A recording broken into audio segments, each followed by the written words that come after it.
Liverpool are 5 points clear at the top of the Premier League table. They look absolutely ruthless. They've won 9 out of 11 in the Premier League and are in some unbelievable form. In this video, we're going to break down how they beat Aston Villa 2-0, convincingly, by the way, and where their Premier League title race is going to go in the next few weeks, because they look absolutely monstrous. They really do, from top to bottom. The intensity today, the moments of brilliance from Darwin Núñez, from Salah, from Van Dijk, it's outrageous. And Arne Slot is getting it right. Arne Slot is performing as a new manager at one of the biggest clubs in the world to a level, dare I say it, we've never seen in the Premier League. It took Ferguson years, maybe back to Mourinho, dare I say it, Guardiola at Barcelona. Some of these big roles, he's taken to Anfield like a duck to water. It's mental how good they are. Because this Aston Villa side, they've lost 4 in a row now under Unai Emery, but they still had a lot of chances and they kept the ball in really smart positions, and they put a lot of pressure on Liverpool. And Liverpool just bullied them really at points and picked them off, and they were absolutely ruthless. We're going to talk about all the goals and obviously the Premier League title race for Liverpool. Make sure you subscribe to the channel if you're new as well. Would really appreciate it. The Liverpool counter-attacking goal in the 20th minute where Darwin Núñez scores is absolutely outrageous. And I've been saying it on the channel when I've ever talked about Liverpool.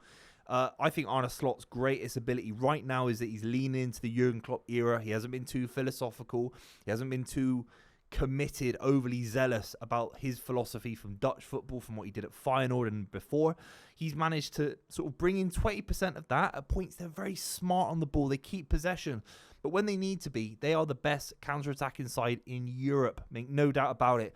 Darwin Núñez, Diaz, Salah, it's absolutely outrageous. It might be the best front three in European football. It certainly has surpassed Arsenal's now for how dangerous it is on form. Man City's as well, let's be completely real. Real Madrid's, I'd take Liverpool over Real Madrid's. That's how good the front three is in terms of how ruthless and lethal they are. The ball into Salah from Van Dijk. Firstly, the defending from Aston Villa is absolutely embarrassing. The one thing you ever talk about Aston Villa with Unai Emery about is first and foremost defensive organisation, and I don't know what they were doing. They had Luca Digne very high up, close to the edge of the box for an Aston Villa corner. No one covering the space. How can you have no one covering the space with 3 of the quickest players in European football? Literally all 3 of them could be 1, 2 and 3, how quick they are. It's mental. And Luca Digne gave himself 5 yards, 10 yards behind Salah. So basically you're saying to Salah, can you run the length of Anfield quicker than me if I give you only 10 yards? And the answer is yes. The ball over the top from Van Dijk wasn't just a punt. It was a great, well-controlled pass over the top of the defender. And Luca Digne brings down Salah. Probably would have been a red card, probably, if nothing had happened. But obviously Salah sort of smuggles the ball into Darwin Núñez, who takes a heavy touch, but I think rectifies it very well by smashing it back across the face of the goal, and bang, 1-0 to Liverpool. You do feel that at that point Aston Villa have a massive mountain to climb. If they keep it 0-0, there's always a chance. You feel that Arsenal had chances, obviously drew the game a few weeks ago. Chelsea had chances, but this Liverpool side, they take it away from you, in my opinion. And then they have passages of possession where they really, you could argue it's not boring. I never think possession is necessarily boring, because it's so, you understand how hard it is to keep the ball in modern level football matches in the Premier League. It's hard. But there are moments where they will just keep it very snug, keep possession to a high level, and they just stifle the game, Liverpool. It's very impressive. But Aston Villa had further chances in and around the first half. A huge corner deep into the box for Liverpool, and Onana rises, and you think about how big he is, how good he is in the air, and he smashes it at Kelleher, and it is a Gordon Banks-esque save. It's an unbelievable save from Kelleher. I did a video talking about the top 10 players in the Premier League this week on the channel. I put Kelleher in, and a lot of people didn't really get it. You're talking about 2 clean sheets in 5. I know he's not the biggest name in the world. I know he's not Buffon in terms of a brand name as a goalkeeper. He must be the best second choice keeper in world football, close to Ortega for sure at Man City. He is unbelievably good. He is so good. He's a great shot stopper.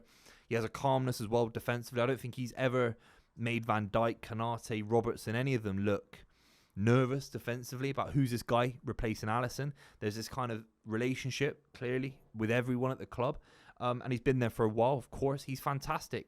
He's absolutely fantastic. He keeps Liverpool back in the game, just like he did against Brighton.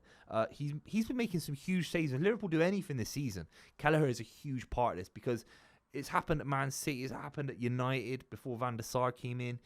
When players like Bravo came in at Man City. If you don't get the keeper right, it can derail your whole season, literally. So to trust Kelleher, to believe in your squad, it's a massive, massive ringing endorsement from Arne Slot's judgment, in my opinion, at Liverpool.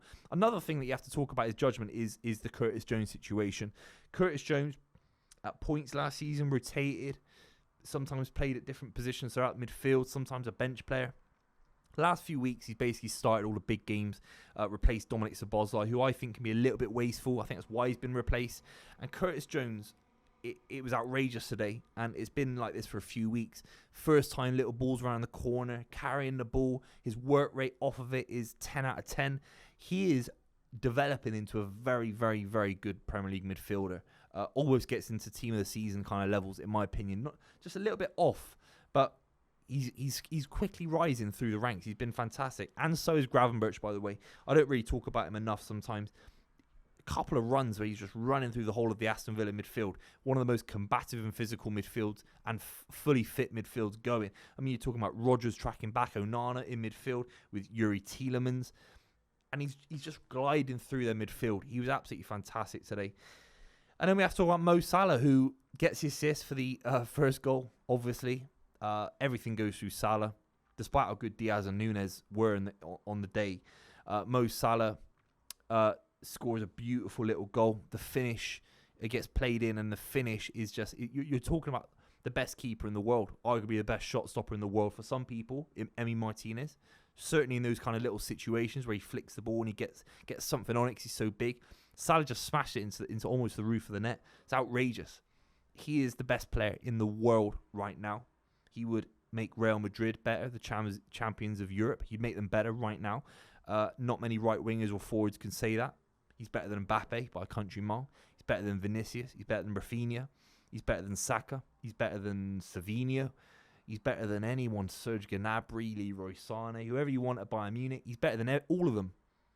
It's outrageous. And the numbers are outrageous. His total contribution, his athleticism, his fitness.